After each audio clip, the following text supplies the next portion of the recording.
Hello again. Hi. When I was giving a sermon back when Max was a little guy, still in his crib, I had a theme based upon the lives of the patriarchs and the Old Testament saints. And the theme was the sins of the fathers, because one thing that had become very plain to me as a new dad was that every time I walked into Max's room and looked down at him in the crib, that there was a sudden awesome responsibility. And here I was 51 years old, and I was feeling a new responsibility, and that was the awful privilege and responsibility of raising a child in this world. And I couldn't help but think of that great scripture in Exodus 34, 5-7, which we'll read in a minute, where God talks about the awesome responsibility of not only raising our own children, but their children and their children to 3 and 4 generations into the future. That puts an immense weight upon any parent, thinking that you're acting on behalf of and obeying God on behalf of your children and their children. So I think as a preface to this discussion, we should read that very text, Exodus 34, verses 5-7. You see here two sides of the Lord's dealings with his people from the very beginning. Okay. Verses 4-7? 5-7. Oh, 5-7. From chapter 34 of Exodus. The Lord descended in the cloud and stood with them there, Moses, being Moses, and proclaimed the name of the Lord. The Lord passed before him and proclaimed, the Lord, or Yahweh, Yahweh, a God merciful and gracious, slow to anger, and abounding in steadfast love and faithfulness, keeping steadfast love for thousands, forgiving iniquity and transgression and sin, but who will by no means clear the guilty, visiting the iniquity of the fathers on the children and the children's children, to the 3rd and 4th generation. I guess the question pops up right away, do we have a problem with a God who has both of these sides to his character, grace and judgment? Because if we do, then we're not unlike the people who first heard these words. Abraham and Moses too lived with these two sides of God's character. But we notice if we look in the very next verse 8, is it? That when Moses first heard these words, he made haste to bow low to the earth, it said, and worship. So his response wasn't doubt and judgment of God, it was worshiping God for the full range of his attributes. So these, what seems to us sometimes contradictory attributes of God, were not a new revelation. Abraham had known them. Indeed, Abraham had lived their truth in his own life.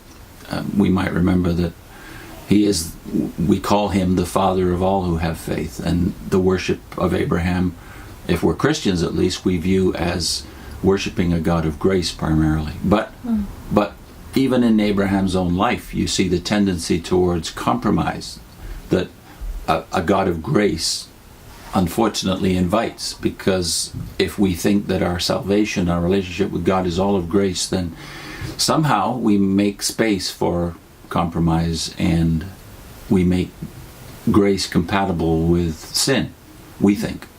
So we might have in Abraham's own life actually a couple of examples of that. Yes, we do. You'll remember when God takes him and brings him to the land he wants him to be in, right towards the beginning there, it tells you that a famine fell on the land. And Abraham, when he got there, had built an altar and worshipped God. But when the famine comes, he decides to go to Egypt. And when he gets to Egypt, he doesn't do that. He doesn't build an altar, doesn't worship. And other places he goes, you see that happening. But when he goes to Egypt, he doesn't do that. So maybe he even knew at the time that this was a compromise on his part. Yeah. That it was a lack of faith in God to provide. He goes to Egypt because of the famine. And the second compromise is a result of that first compromise. Because while he's in Egypt, You'll remember the story where he tells Sarah to call him, to tell people, don't say you're my wife, say you're my sister, in an effort to save his own skin. So when he does that, and the whole outcome is the king finds out, sends them off, but he sends them off with a bunch of gifts. Which include Egyptian maidservants and slaves. Slaves. One of them being Hagar, which later resulted in the second compromise, where Sarah is thinking God's promise isn't happening quickly enough, and advises Abraham to have children through Hagar in her behalf to speed up God's promise. And that compromise has reaped horrible results, or to this day. Conflict that has lasted to this day. Yeah. Yeah, that's true.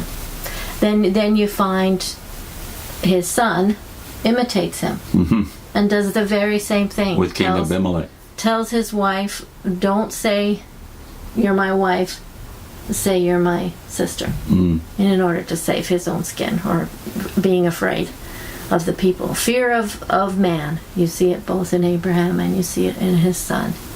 So they, and also the fudging of truth you see in both of them, in order to save themselves. So there's a lack of trust is evident in them. So this fudging of the truth, this tendency towards deception, reaches full flower, of course, in the character of Jacob, whose name means supplanter, and whose character becomes very manipulative. You see his own children later cultivating that aspect of his personality themselves. And he didn't just get it from his father's side, he seems to have gotten it from his mother's side. Rebekah too. All of them being from the same parentage, but she also was encouraging him to be deceptive.